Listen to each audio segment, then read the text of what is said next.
do.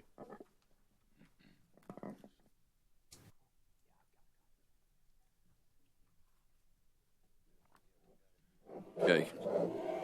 We've got the we got the late filed exhibit from Mr. Rooks, and that I know there's some questions about it. I'm gonna go to commissioners first. We always go last. We're gonna go first this time, and then anybody else got a question after that, you can. So, commissioners, questions from Mr. Rooks. Commissioner Elam. Good morning, Mr. Hey, good morning. You have a copy of your late filed exhibit? I do. All right. In determining the $127.77 rate 8 residential customer average monthly bill under H4375 with tax reform, the second from the right, and amortization, your footnote 3 states that you use capital costs of $2.772 billion amortized over 20 years. And Act 258 rates eliminated revised rates from the years 2011 through 2016, correct? That sounds approximately correct. Phases 4 through 9. Okay. Why is it appropriate to use $2.772 billion of capital cost in your analysis? That was just a number that ORS presented in their testimony, and so I just used that as the abandoned costs amount. Which purposes of the amortization? That mirrored what I used yesterday, which was the $139 million. Whose testimony had the $2.772 billion? Mr. Colin's testimony, or Colin, I believe. What would the results of your analysis be if you used a capital cost recovery as of 2011 of approximately $1.2 billion, as shown on Mr. Cocum's, I believe the KRK1, and it's confirmed by testimony by Ms. Griffin? That would be a different amortization for sure, but the tax benefits and tax implications of that would be different as well. In what way? I can't speak to the full details of that. I'm just looking for, arrows, directions. Yeah, well, Mr. Elliott was trying to take this rate and say simply apply tax reform, and I was just simply making the point that you couldn't do that in isolation. You had to factor in some level of amortization because all of the other plans presented had some level of a return of capital in them. That one did not. So it was not appropriate to just simply take tax reform and present that as a viable alternative to the commission. So I came up with that example in my head, and the commission asked to provide what that would look like. And so this is just a simple depiction of what it would look like if you were to take ORS's abandoned capital, amortize it over a straight line period of 20 years, and apply that. And then I also used their tax reform number, which in Mr. Collins' testimony was $98.7 million. And so when you net the two, you actually would see an increase there. So real simple analysis, nothing more complicated than that. What return on equity rate was used in your analysis? There was none. There was no return on equity used in my analysis. I just simply did a straight line amortization of costs in addition to the tax reform. I know that the H4375 rates were just a percentage rate off, but you wouldn't have assumed there was some underlying return on equity there? No, again, a simple tax reform number versus amortization number. What would be the results if you used the $2.772 billion capital cost amortized over 20 years and a return on equity of 9.1%? That I can't say because I don't know what the rate would be set at. And in that case, and in most cases, return on equity would fall out from whatever the calculations, and those are very complex, more involved calculations than what I've done here, for sure. Right, I understand that. But rates fall out of returns on equities, don't they? You approve a return on equity and you set rates to achieve that return on equity. Correct. And you're saying that in the example here, it's going the opposite way. You're getting the return on equity from the rates? Well, if you use that level of cost and you assume a return on equity I'm not sure if that rate would allow you to earn a full or higher return. So, again, this was a very simple analysis here to say that what Mr. Elliott was doing, applying solely tax reform to that number, just it wasn't a viable option or viable alternative that he was producing. Okay, can you tell me, would the number go down if you used a 9.1% return on equity? I can't say for sure, Commissioner. Is that an analysis you could do? That would be a pretty extensive analysis, I believe. I just don't know where that would fall out in that equation. Would it be possible to look at this chart and say, if you applied a 9.1% return on equity to all these plans, what the resulting rates would be? I guess you could. Mr. Chairman, I'd like to get a late filed exhibit. Okay, that will be, late file exhibit will be number 152. Mr. Chairman, if I may, if Mr. I have not discussed this with Mr. Rooks, quite obviously, I'm not sure that Mr. Rooks can run that analysis. That, I believe, is an analysis that folks like Bob Hevert and others do. We're happy to consult to determine whether or not Mr. Rooks can do that, but I just want to be clear to the Commission, I'm not sure it's a calculation that he can even complete.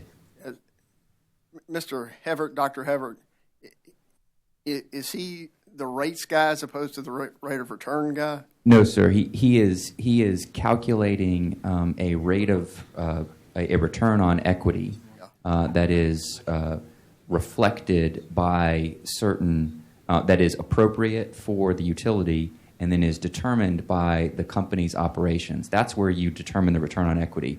The return on equity obviously includes information on rates because rates relate to revenue, but it is not you take a return on equity and then generate a rate. That's not the way it works. The return on equity, as Mr. Rooks is saying, is an after-the-fact determination based on the rates that are allowed to be charged. And as I said, I'm just not sure that Mr. Rooks is capable of doing that, but we're happy to ask him. Yeah, I'd appreciate you asking him. I'm confused by what you're saying. Yes, and we would object as that not being accurate either. Okay. Let's see here. One other thing. You didn't really object. Concerning your use of the ORS Tax Cuts and Jobs Act assumptions, why is it appropriate to use the ORS Optimal Plan's assumption of $98.7 million in Tax Cuts and Jobs Act benefits in your analysis? That was a reasonable approximation. As I mentioned yesterday, the three plans filed with the joint petition had roughly between $100 million to $120 million in Tax Cuts and Jobs Act annualized impact. So $98.7 million was the number that they had, and it was a reasonable assumption. It was not out of the bounds of reasonableness. So, and it was the ORS's proposal, and so that's what we used here as an example.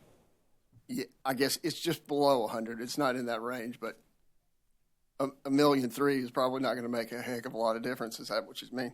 It wouldn't change the dollar impact on the bill by very much at all, maybe pennies. Can you tell me what would the Tax Cuts and Jobs Act benefits be if you use capital cost recovery of $1.2 billion in the analysis?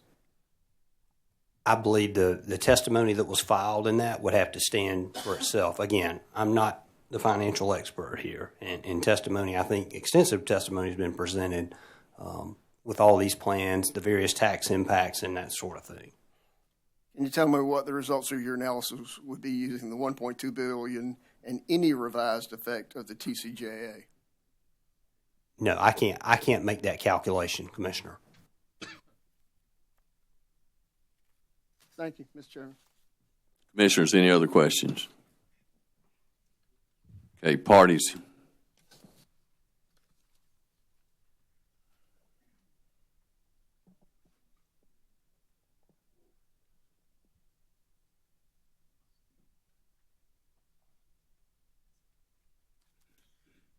Mr. Rooks, isn't this chart that you prepared, isn't this incorporating the tax rider into your Exhibit 3 of current rates? Yes, I believe so. Exhibits 1, 2, and 3 of my testimony, depending on which plan you look at there, amongst the plans that were filed with the petition. All right, well, let's look quickly at some of them. The SC&G base rate plan, that number, 1797, that's not the N&D portion of the bill under the base rate plan, is it? Yes, I believe it is here. It says the N&D portion of the bill excluding transmission, so that's our estimate, yes. No, I agree that's what this says, but I'm asking you, doesn't that just include the Tax Cut Jobs Act of $6.30, so that the N&D portion is actually $25.10? Isn't that the base rate plan? It includes tax reform, so yes. I mean, the tax percentage, I believe, with the base plan was about 4.83%, and that's the differential between the 25.10 because it says that it includes tax reform. And the tax reform number at that percentage is $6.30, isn't it? Subject to check looks about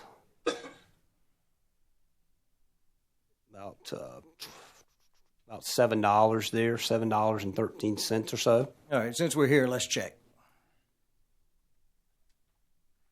This is SC&G's response to ORS's utility request 15.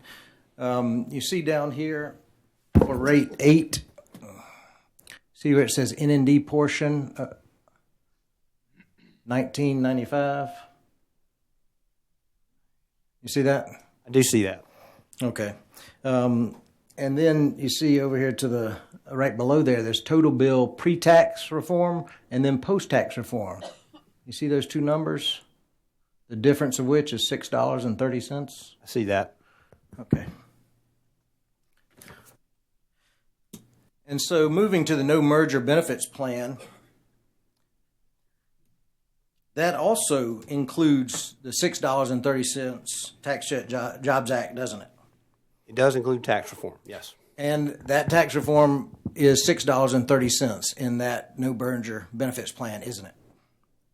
I don't have the calculation or breakdown right in front of me, but I know the 3.5% would be down to $142.38, and then whatever the difference between $142.38 and $136.07 would be that amount, and that sounds about right. Right, and so actually the N&D portion of the SC&G no merger benefits plan, if it were accurately shown on this exhibit, would be $19.95, wouldn't it? Well, I don't know the breakdown of those tax riders under the no merger benefits plan, though. I stand corrected. There's one tax rider, so that sounds about right. It would be comparable to the other plan. Right, and here's the response, right, from SC&G showing that it's $19.95 N&D portion excluding transmission, right? Yeah, I see that.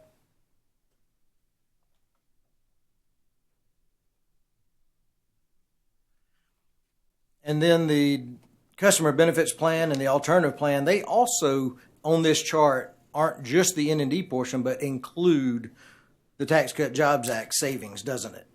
Yeah, that's what the footnote says. All right. And then when you go over to this column of 4375, we know that does not include the Tax Cut Jobs Act savings, don't we? Yes. And then let's look at the last one and see if y'all are fair about ORS's plan. This includes all the Tax Cut Jobs Act savings, including the one-time 2018 Tax Cut Jobs Act savings, doesn't it? Yes, it does. And it also includes merger savings, doesn't it? Yes. Okay. So, did you read our pretrial brief where we took out the merger savings and showed this number as $118.98? I'm aware that that's the testimony that Michael Seaman Wynn submitted in his SIR rebuttal. That came straight off of Exhibit Michael Seaman Wynn 3, where the rate started at $147.70 and were reduced to $116.77. So that's right off of that exhibit. All right. RS testimony. All right. And then, do you aware that the N&D cost recovery advocated by ORS was on a rate base of about $700 million once you deducted the Toshiba guarantees and the rest from the $2.7 billion? I don't know that for sure. Okay. And did you know that the annual recovery for N&D portion of ORS's plan is $86 million more than the experimental rate? Not 86 more. I believe it was about 86 in total, but it was not 86 more than the experimental rate. Right, but 86 million is more than the experimental rate, isn't it? While I would say that 86 is greater, I would say that the 78 million that's left was only return on capital. There was no return of capital. In revised rates, we were only dealing with return on capital. So the experimental rate reduced the 445 by 367. That leaves 78. While I agree with you, 86 is greater than 78. There's no return of capital in the 78, so it's apples and oranges. Well, let's ask about the SC&G plans. For example, the base plan, y'all took the revised rates, didn't you? And you just converted those dollar for dollar into an amortized return on and return of capital, didn't you? I'm not the financial expert. I can't say with specificity what we did in those plans.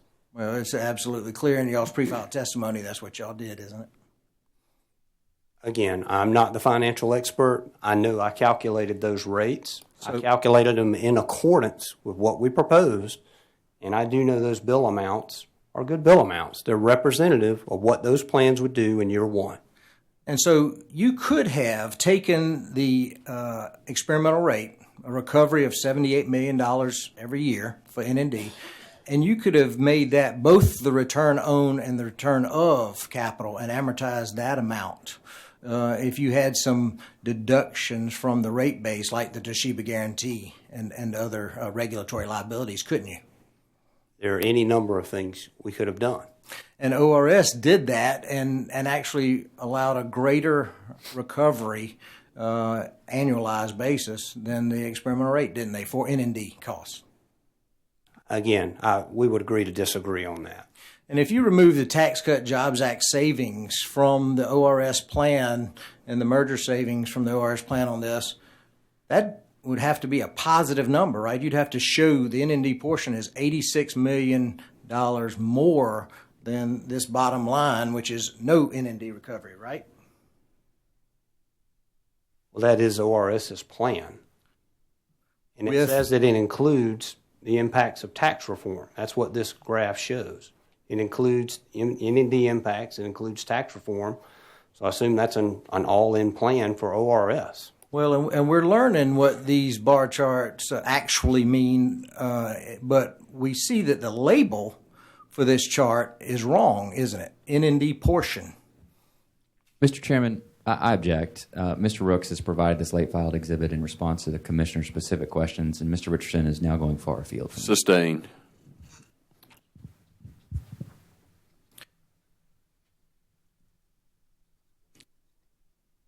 Yeah, what we need for him to do is explain it, and that's what's been doing. And the explanation, I think, the last explanation I want about the chart really is that it's not accurate to label it as the N&D portion, is it, if you include in the Tax Cut Jobs Act savings? All I'm saying is that that's what it says here. It's inclusive of the estimated tax reform impact and relative to the May 2017 bill. So, yes, it's N&D and tax reform are included in all those bars. It was not included in 125, the 125.34 number yesterday, where Mr. Elliott was trying to say we should apply tax reform and just wouldn't that be a viable alternative? My only point was that no, that was a very specific example he was given. It didn't take into account any return of capital or any of the other ramifications associated with what the level of abandonment cost would be, what the amortization period of those costs would be. There are a number of deficiencies with just doing a quick analysis that way. And really, you just did a quick analysis with in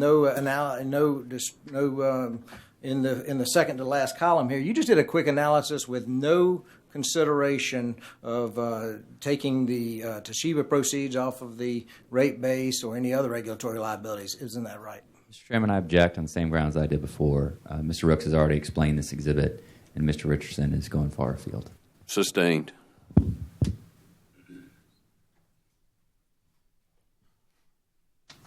Mr. Chairman,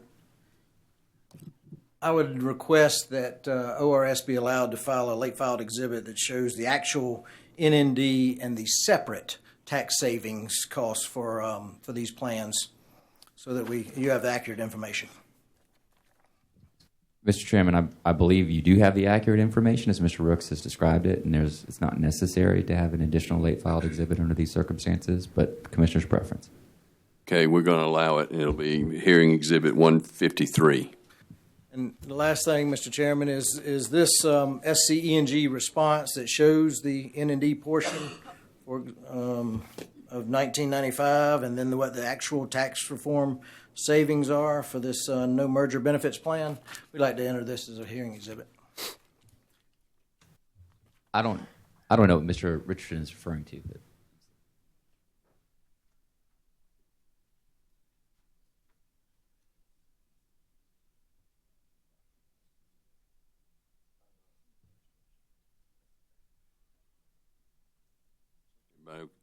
Okay, that'll be exhibit 154.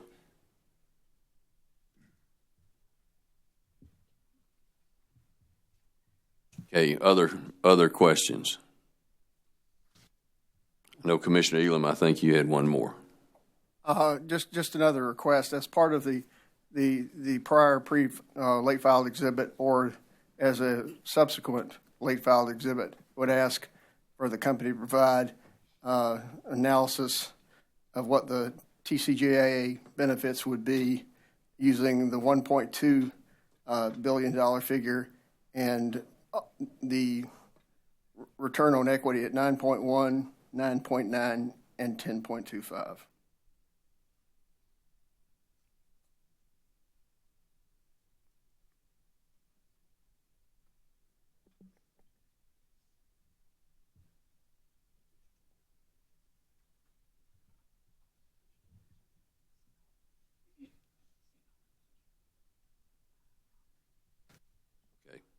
So that's on the same, okay, same one on 153.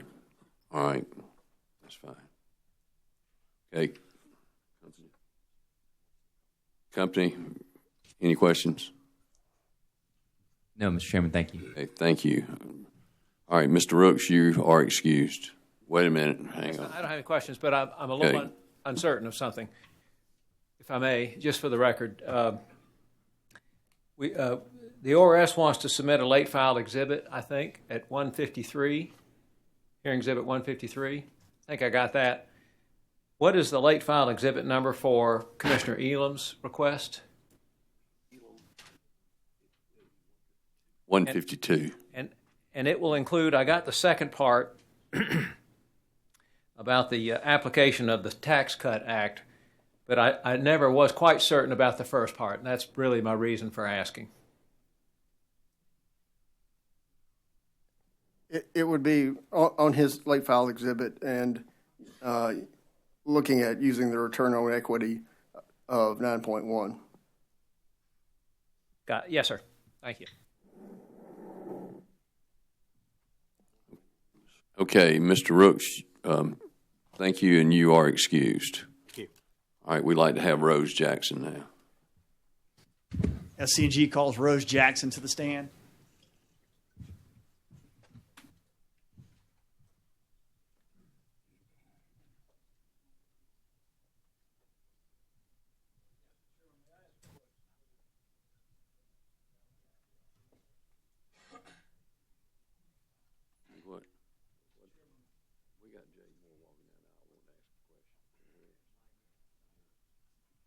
Chairman, might I ask one question, please? Not as a. We're going to have to leave with a witness, and I simply would like some guidance in regard to when I can take her and bring her back, but I can't have her sitting here. She's here today against the advice of her doctors, and I simply wanted to be able to leave and come back whenever. They could just call us when they're ready for us. We'll come back.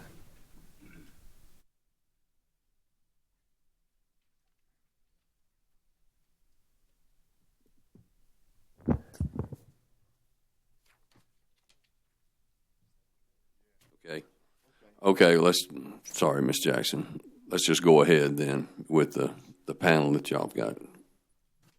Are we doing this as a panel? Okay. Brown and Walker.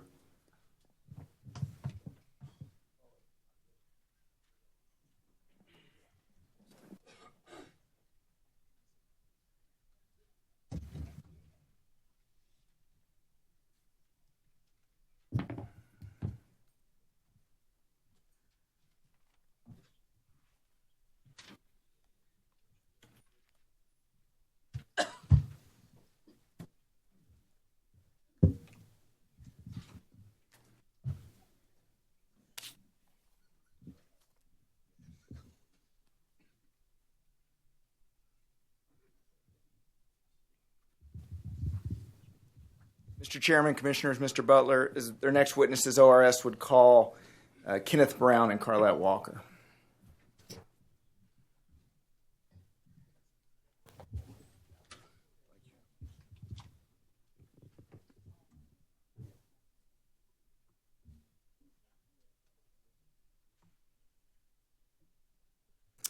Mr. Brown, could you please state your full name and occupation for the commission, please? Let's get your microphone on, please, sir. There you go. My full name is Kenneth Jerome Brown, and I am currently not employed. And are you retired from any employer, Mr. Brown? Yes, I have retired from Santee Cooper in 2009. And did you work after that? I worked for South Carolina Electric and Gas from November of 2009 until July of 2016. Mr. Brown, have you provided deposition testimony in these proceedings on September 25th, 2018? Yes, I did. Have you reviewed the transcript of your deposition? Yes, I did. Do you have any changes to make to that deposition transcript? I do have one change that I would like to make. It's probably not material to anyone in this room, but it is material to my mother. On page 160, line 10, I stated that her monthly Social Security was $1,300 per month that she lives on, and actually it's $1,072 per month. Are there any other changes, Mr. Brown? No other changes. Mr. Brown, if I asked you during this hearing the same questions you were asked in your deposition, would your answer to those questions be the same, except for that one correction that you just made? Yes, it would. Mr. Chairman, at this time, ORS would move for admission into the record the transcript of Mr. Brown's deposition of September 25th, 2018, as if given orally from the stand. Mr. Chairman, we have no objection to that, but I just want a point of clarification. Will that include all the exhibits to Mr. Brown's transcript or deposition transcript? I was going to separately ask for his exhibits to be the next hearing exhibit. Okay, Mr. Brown's transcript from his deposition will be entered into the record as though given orally from the stand. And Mr. Chairman, ORS would request that the exhibits to Mr. Brown's deposition, 1 through 23, be entered into the record as the next hearing exhibit. Mr. Brown's exhibits 1 through 23 will be entered into the record as hearing exhibit number 155. Mr. Brown, did you prepare or cause to be prepared under your supervision a summary of your deposition testimony? I did. We're going to have that summary passed out.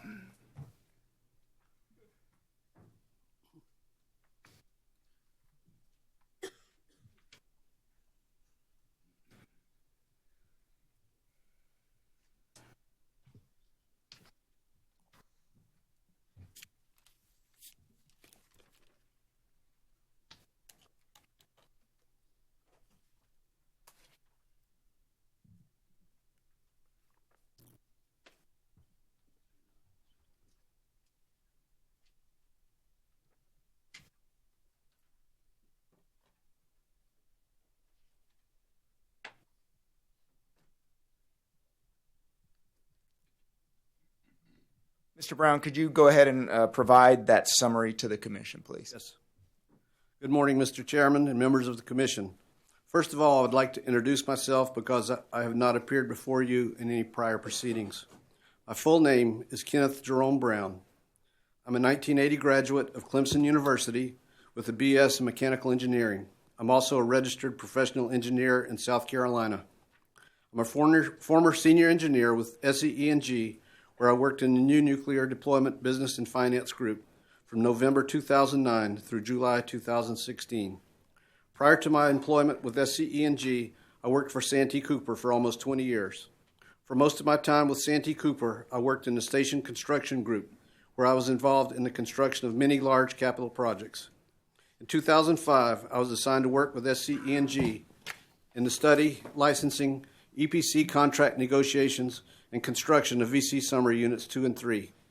The next year, I was designated the representative of the authority for Santee Cooper and actively participated in the selection of the Westinghouse AP1000 technology, EPC contract negotiation, and preparation of the combined construction and operating license COL application that was submitted to the NRC. I would also like to tell you a little bit about myself on a more personal level. While this may seem a little unusual, I ask you to bear with me for a few minutes because I think it will aid in your understanding of my testimony. I am a perfectionist. Many people will consider this an admirable personality trait, but after living some 60 years now, I can tell you it does have its drawbacks. Living as a perfectionist in an imperfect world, you become very good at finding fault with just about anything you are exposed to, including yourself. In addition, I have a tendency to say pretty much what comes to my mind without regards to how it may impact feelings or the need for political correctness. The combination of these two traits makes me difficult to live with, according to my wife anyway, and I can honestly say that I have never won a popularity contest. It does, however, give me a special quality that some will say is useful when it comes to working on or managing a construction project.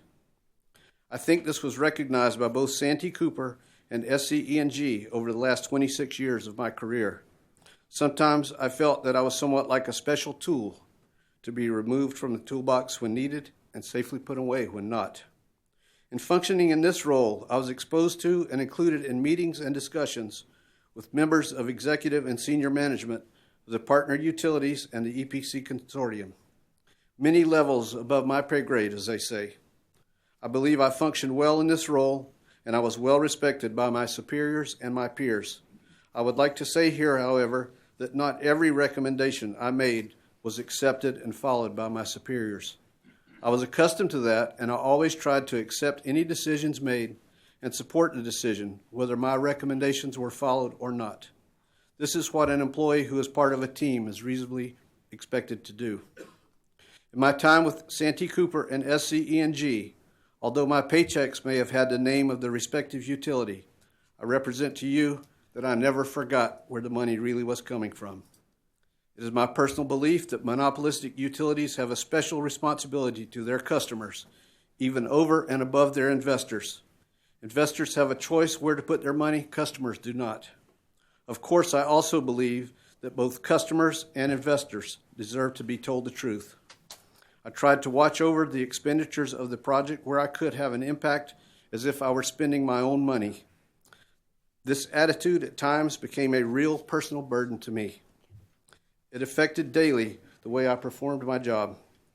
Before moving into a discussion of other issues regarding the VCS Units 2 and 3 project, there is one more personal topic that I would request your indulgence. I'm a former employee, not currently involved with any party to this hearing, and actually not employed at all. I have been included in a contract proposal for a temporary position with FEMA to work in Texas, and I expect to be assigned there before the end of the year. I would like to remind you that unlike most of the other hearing participants, I'm here without compensation, and I'm paying for my own legal representation. This is in addition to already participating in approximately 11 hours of a very stressful deposition about 2 months ago, and another long day with the FBI about a year ago. Both the videotape and written transcript of my deposition are available and have been submitted for your use. I have agreed to participate as requested, because of my desire to tell my story and support the open discussion of issues related to this failed project and the equitable distribution of project costs. I appreciate your granting my request for a date certain to testify. While I do want to give all parties a chance to make sure their side of the argument is heard, I would respectfully request your continued support in making efficient use of my time and yours while minimizing my personal costs and inconvenience. Thank you for this opportunity. During most of my time at SCENG, prior to the execution of the EPC fixed price amendment, I spent at least 25% of my time involved in the review, dispute, and approval of consortium billing under the target price portion of the contract. When not involved in this activity, I worked on the review and evaluation of contractor performance, participation in the negotiation of EPC contract change orders, attending monthly project meetings, and many of the other regular project meetings. We succeeded in identifying many improper invoices, including attempts by the consortium to bill for costs that were included in fixed firm work scopes or covered in the labor rate, and bid rigging by one of the subcontractors to use a preferred vendor to charge exorbitant rate for office furniture. On rare occasion, I participated in the preparation of filings with the Commission and meetings with the ORS. With regard to the VCS Units 2 and 3 project, I honestly feel there is enough blame to be spread among all the parties involved. This includes, in no particular order, Westinghouse, Shaw, CB&I, SCANA, Santee Cooper, and ORS. It is very unfortunate that customers are the ones who are expected to pay for the failure, yet I can't see any way that they can be credited with a share of the blame. I am not here to assign any blame to any party. I am here to tell about what I saw and participated in while working on the project. Leading up to the negotiation of the fixed price amendment were years of dealing with incompetent management from both Shaw and later CB&I, who seemed to be more interested in making sure their profit margins were maintained than in actually building a successful nuclear power plant. As early as late 2012, I began to believe the performance issues that I was seeing had a very real possibility of dooming the project from both a cost and schedule standpoint. I had read of earlier nuclear plant projects having similar issues and never recovering. My concerns were passed along to my superiors. Countless admonitions to the consortium from me and others at SCENG with higher positions up to including top-level management only resulted in a corresponding number of empty promises to improve performance and to do better next time. All of the right words were used, but the actions rarely followed. When actions were taken, the results were insignificant. Construction performance never did improve during my time on the project, and in fact, my recollection is that it grew worse with each passing month. In support of the construction contractors, they were saddled with a partner responsible for a major portion of equipment supply and the plant design who appeared to be equally troubled. There are many, many examples of Westinghouse engineered assemblies which were quite frankly not buildable. In addition, Westinghouse appeared to be nowhere near the design completion status that was reported. As one would expect, all of this resulted in a failure to meet schedule milestones and an increase in project cost. Everyone involved in the project, including the ORS and its consultants, were well aware of this situation. By 2014, the construction and cost schedules for the project needed to be totally redone due to years of construction problems and delays on the project. In August 2014, the consortium presented a new construction schedule and EAC cost schedule to the owners. In its EAC, the consortium estimated that the performance factor for the remainder of the project would be 1.15, and it projected that it would get its monthly efficiency to that level in 6 months. Senior management at SCENG assigned me to lead a team of SCENG employees with the mission of reviewing the accuracy of the consortium's estimate of the cost to complete the construction project. Our team reported to Carlette Walker, VP of Nuclear Accounting for SCANA Services. The EAC team devoted a month of full-time work to the review of the consortium's EAC. We reviewed substantial amounts of information, conducted interviews of the Westinghouse and CB&I project controls and finance teams, analyzed the data, and made our own calculations. There have been challenges made as to how a small group of individuals with only 2 engineers and no nuclear power plant construction experience could do a better job in a few weeks than dozens from Westinghouse and CB&I could do over several months. The most difficult and time-consuming task in developing the construction cost is in determining quantities of commodities, applying unit labor rates to establish the estimated direct craft labor hours, and developing the schedule to use in the cost calculations. The owner's EAC team did not attempt to duplicate any of this work by the consortium. We used the same schedule because to do otherwise would not provide a comparable analysis. Later, when we were tasked with performing an estimate with different schedule duration, the same model was used with different time inputs and different costs were calculated. Our goal was to first understand the new craft man-hour estimates provided by CB&I. Second, understand the indirect and field non-manual staffing proposed. And third, apply a rational evaluation of the proposed cost using the previously developed EAC model spreadsheet. In evaluating the cost with the EAC model, we applied judgment based on historical data from the project and a rational analysis of likely improvement to predict PF, indirect to direct, and field non-manual to direct ratios, and project non-labor based cost. As a back check, we confirmed that when the factors used by CB&I were input in the model, a similar cost to complete would be the result. We also had tested the model over several months by comparing the actual invoice costs with model output. With the application of the revised factors for owner's EAC, a higher cost was predicted by the team than was provided by the consortium. We determined that there were a number of flaws in the consortium's EAC.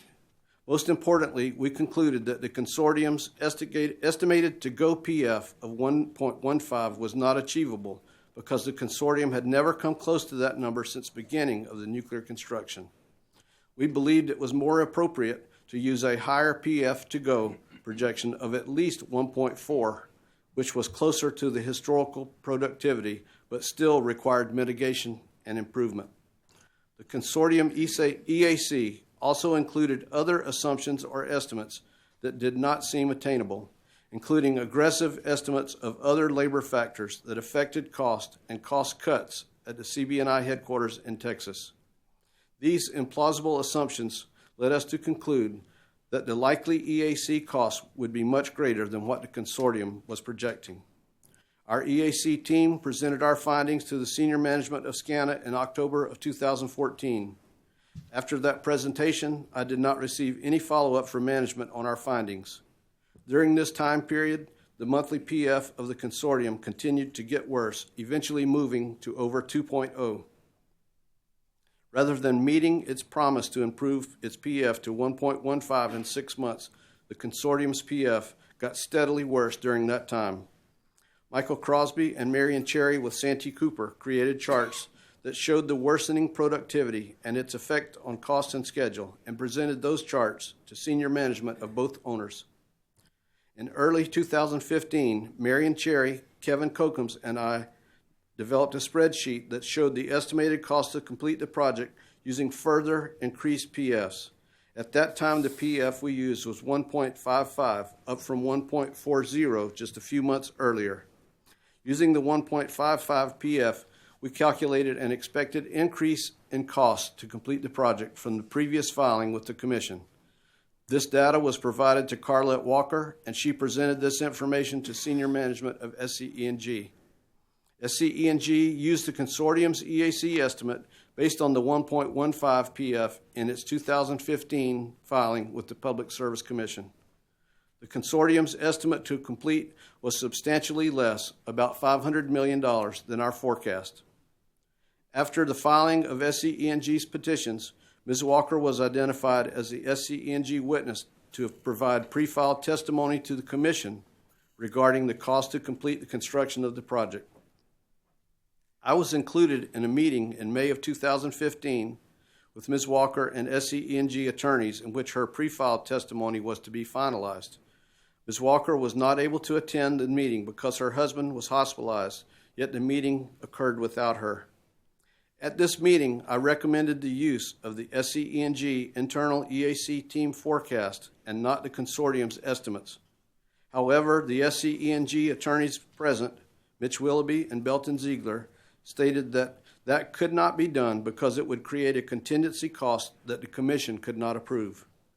I was bothered by SCENG's use of the lower consortium cost estimate in this Commission filing, but I understood the reason given and I did not question it further. I did not believe that SCENG's statement that the consortium's cost estimate was the best estimate of EAC costs was accurate.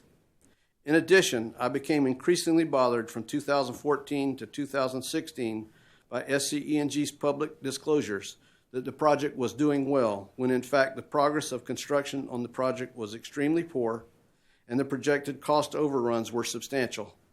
While I was bothered by SCENG's disclosures and estimates, I valued my job and remained on the project and continued my efforts to make a difference where I could have an impact. I was involved in a support role during the negotiation of the 2015 EPC fixed price amendment. My primary role was in the evaluation of the proposed cost and making recommendations regarding the acceptability of the cost. I was in the conference room with the top two executives from each of SCANA, Santee Cooper, and Westinghouse when the deal was closed, just the 7 of us present. I personally told Mr. Roderick and Mr. Benjamin from Westinghouse that the project would not be completed for the cost they had agreed to accept. They assured all of us that they thought it could be done and that Toshiba was willing to back up Westinghouse to ensure completion of the project if they were not successful. Speaking for myself, I believed Westinghouse and Toshiba were willing to accept the potential loss to be able to bring a successful AP1000 project to completion and support a worldwide market for this new plant design. They had actually made us an offer that could not be refused. When I left the project in 2016, I personally believed there were serious, if not insurmountable, schedule challenges to be addressed. However, as a result of the fixed price amendment, I did feel better about the project cost than I had in years. An additional concern that I had, again openly expressed when we were negotiating this agreement, is related to making sure that the initial monthly payments were not so large that the owner would be paying beyond the work completed, and likewise the same for future milestone payments. While the owner did agree to pay what I considered to be excessive fixed monthly payments for the first 6 months, we were able to include a true-up mechanism in the agreement to recover any excessive amounts. It is my understanding, based on discussion after my resignation with NND team members, that the true-up provisions were disputed by Westinghouse, ruled improper by the DRB, and not ever implemented. While certainly not in the same order of magnitude as the impending Westinghouse bankruptcy, this was very unfortunate in my opinion. Failure to implement the true-up resulted in the owner being further upside down in terms of paying more for work than actually completed. Another more important way of looking at this is that it reduced the available remaining budget to complete unfinished work. When I heard in early 2017, about 6 or 7 months after my resignation from SCENG, that Westinghouse had declared bankruptcy, I knew that my worst fears had been realized. While I was no longer associated with the project, I could not escape the guilt, knowing that I had participated in what was sure to become the largest financial catastrophe ever to occur in the state. I had comfort in knowing that I had done my best, but it was not sufficient to overcome this guilt. Since the announcement of the project cancellation, I have been dealing with these feelings, and I continue today. Others may disagree with what I have to say, but I don't think anyone can disagree that there were many problems and they were really not hard to identify. Anyone representing themselves to be experts in the management of a major construction project, nuclear power plant, or anything else should have been able to identify most of these issues with the review of reports and data available. While I never had any contact with any of the individuals performing the Bechtel assessment, and I was not able to see the report until recently, I believe these individuals were able to identify many of the same problems in their short time on site. I don't think it is reasonable for anyone involved with the project, with any of the parties, to say that they were not aware of the serious nature of the problems and the potential impacts to both the project cost and schedule in 2014 and 2015. Thank you for providing me this opportunity to give just a summary of my experiences and my testimony. Thank you, Mr. Brown. Mr. Chairman, before we turn to Ms. Walker's testimony, I just wanted to note for the commission that Ms. Walker is here under subpoena and with her attorney, and she is giving this testimony in compliance with her legal obligations under that subpoena. In accordance with the agreement we have with SCE&G and the commission for all witnesses, we have worked with her to prepare a summary of her deposition testimony, which she will be providing today as her testimony. She and her attorney request that SCE&G confirm now that it does not object to her appearance here in testimony under subpoena and adopting her deposition as her testimony and giving her summary as prepared in accordance with the commission's practice. We have no objection to Ms. Walker adopting her deposition testimony as testimony in the case. We have no objection to her testifying pursuant to subpoena. I certainly cannot say that I don't object to her summary because I haven't been provided a copy of it. Mr. Cox has just indicated that ORS has worked with her to prepare that summary. I have no idea what it says, so we certainly would reserve our right to object to anything contained in the summary, but with respect to her appearance here, we certainly have no objection. If I could respond, Mr. Chairman, I'm not speaking about an evidentiary objection. If they want to cross-examine her about something in her summary, I'm referring specifically to her, the right of her to give a summary of her deposition, and we would like to ensure that there is no objection to that before she provides the summary. Again, if the summary is accurate and was prepared by her, which certainly we can explore in cross-examination, we have no objection. But I cannot say that we will not object to a summary that isn't an accurate reflection of what's in her deposition. And I haven't reviewed it because I haven't been handed a copy of it.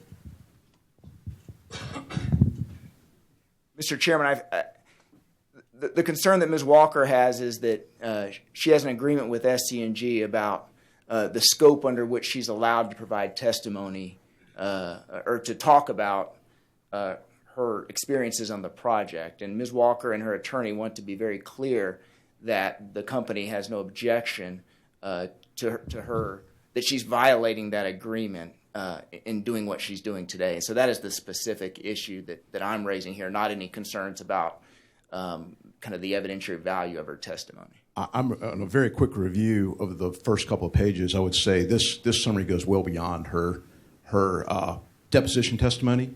It is highly inflammatory and not reflective of what she testified to. So I do object to her reading the summary that does not accurately reflect what she testified to. We have no objection to her adoption of all of the testimony that was given under oath, but what we understood was going to happen here was that a summary of her sworn testimony was going to be given, not an opportunity to provide additional color or other inflammatory remarks that are not reflected in her deposition. So on that basis, we object. Call on let me.